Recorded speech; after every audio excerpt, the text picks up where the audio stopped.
This production is brought to you by Ancient Origins, reconstructing the story of humanity's past, and the YouTube channel, The Study of Antiquity and the Middle Ages.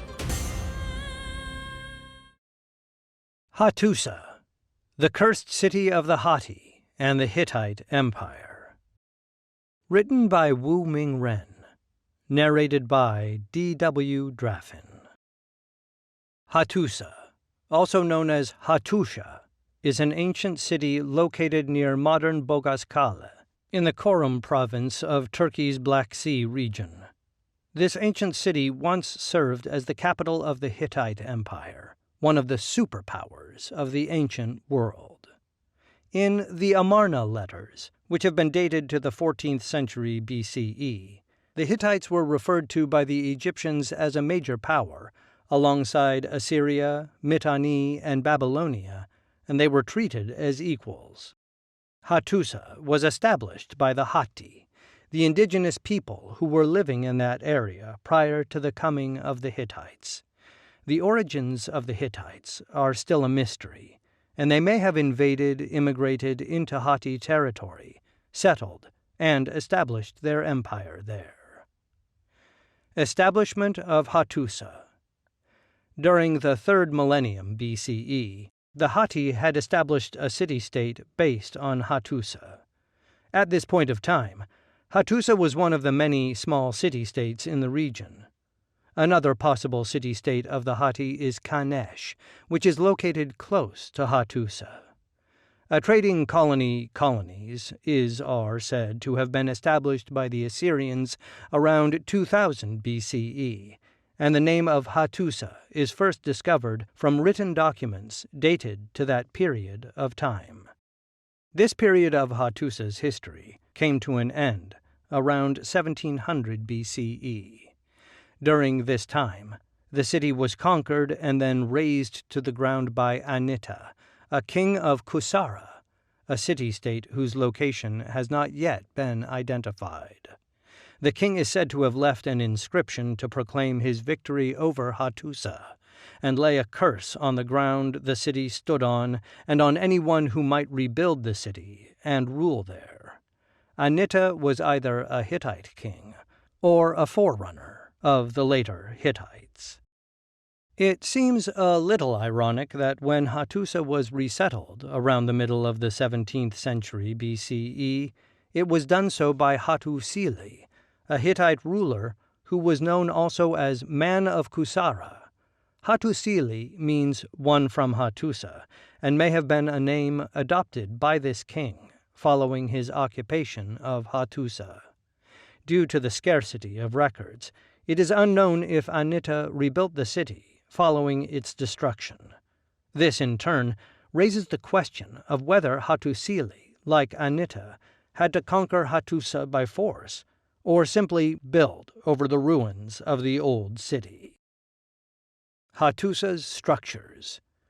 What is more certain is that the Hittites became a powerful force in the region, built up an empire, and designated Hattusa as their imperial capital. It was during this period of time that monumental buildings were constructed in Hattusa, the remains of which can still be seen today. For example, the city was found to have been defended by a monumental wall that was more than 8 kilometers, 4.97 miles, in length. Additionally, the upper city was further fortified by a double wall with more than 100 towers.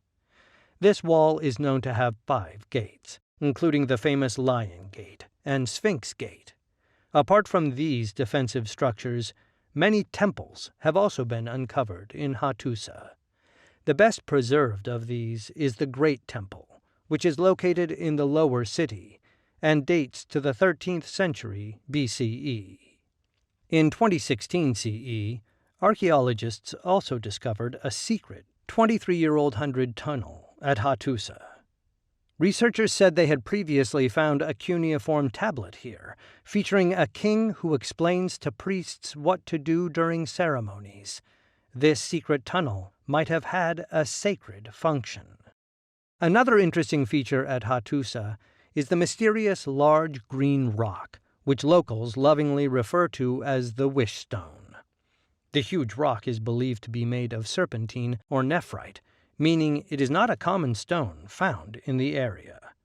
No one is sure what exactly it was used for or how it came to be in Hattusa. Abandoning Hattusa.